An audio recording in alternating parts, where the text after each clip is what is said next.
un mois plus tard, puisque le renvoi, c'était pour le 16 mars.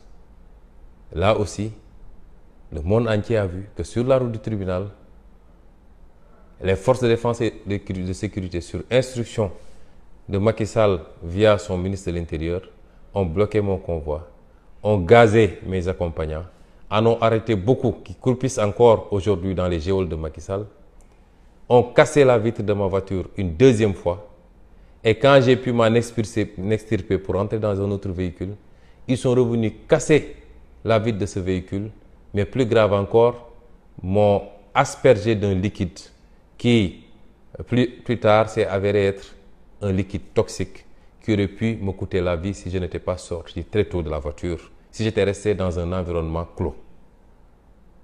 Cela s'est fait au vu et au su de tout le monde, avec toutes les caméras braquées, puisqu'ils ne se cachent plus dans les exactions qu'ils commettent.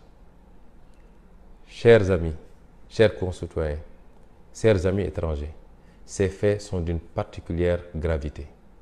On n'a jamais vu dans le monde entier un citoyen convoqué au tribunal qui s'y rend faire l'objet d'autant d'acharnement, d'autant de brutalité et de tentatives presque de liquidation physique.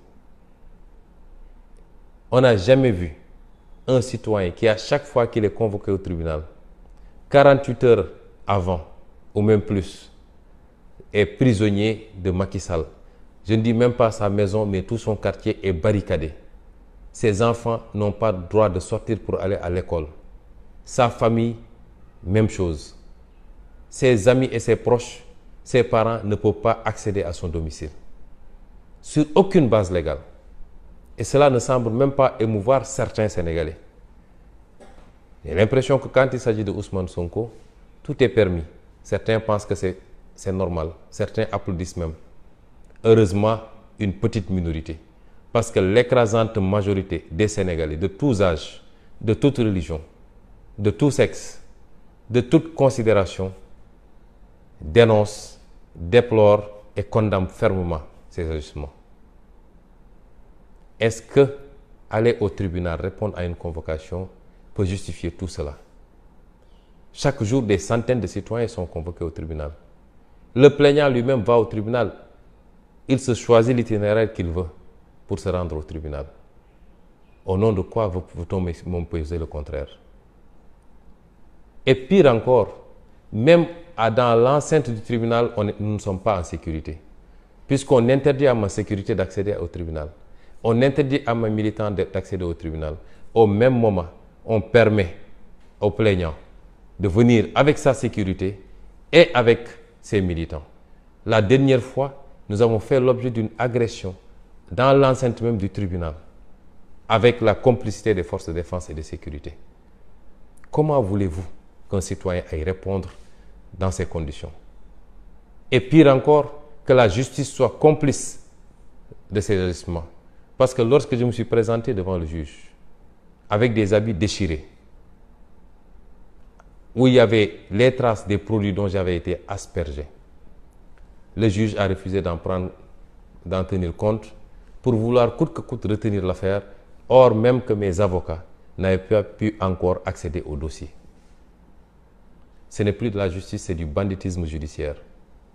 Et c'est pourquoi j'ai pris la décision, toujours dans le cadre de ma campagne de désobéissance civique, de ne plus collaborer avec cette justice. Si la justice, si l'État ne peut pas nous garantir le minimum de sécurité pour pouvoir nous rendre à une convocation qui, somme toute, devait être ordinaire, je ne me présenterai plus devant cette justice pour répondre à quoi que ce soit. Lui, le président Macky Sall, avait été convoqué sur les 9 milliards de Taïwan par la justice du temps du président Abdoulaye Wade. Il est sorti de son domicile, fortement accompagné par ses militants, a roulé en sens inverse pour aller répondre. Et ces militants sont restés devant les locaux de la police jusqu'à la fin de l'interrogatoire pour l'accompagner et le reconduire tranquillement chez lui. Il n'avait pas été gazé, encore moins, il n'avait pas subi de tentative d'assassinat, il n'avait pas été brutalisé. J'ai pris cette décision ferme et je l'assume. Prendre cette décision ne signifie pas qu'on donne blanc-seing à la justice ou à quelques magistrats pour dire il n'est pas venu répondre, on fera ce qu'on veut. Ah non. Parce qu'un magistrat ne peut pas apprécier un dossier en dehors du contexte global de ce dossier. Qu'un magistrat assiste en même temps que tous les Sénégalais à ces intimidations, à ces agressions, à ces violences, il aurait dû, lui, être le premier à prendre les dispositions pour que le citoyen que je suis puisse venir répondre à la justice tranquillement. Il ne le fait pas, mais qu'il veuille ignorer cet environnement-là pour s'empresser d'en tirer des conséquences engage sa responsabilité pleine et entière.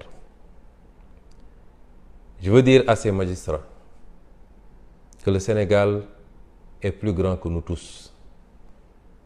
Je veux dire à ces magistrats qu'il est révolu l'époque où un juge pouvait se permettre n'importe quoi et rentrer tranquillement chez lui, retrouver sa famille en pensant que ça peut être passé par pertes et profits.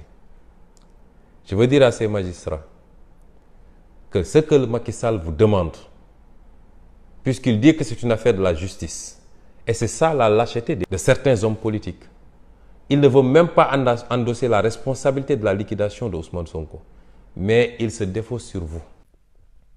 J'en appelle à la responsabilité de ces juges.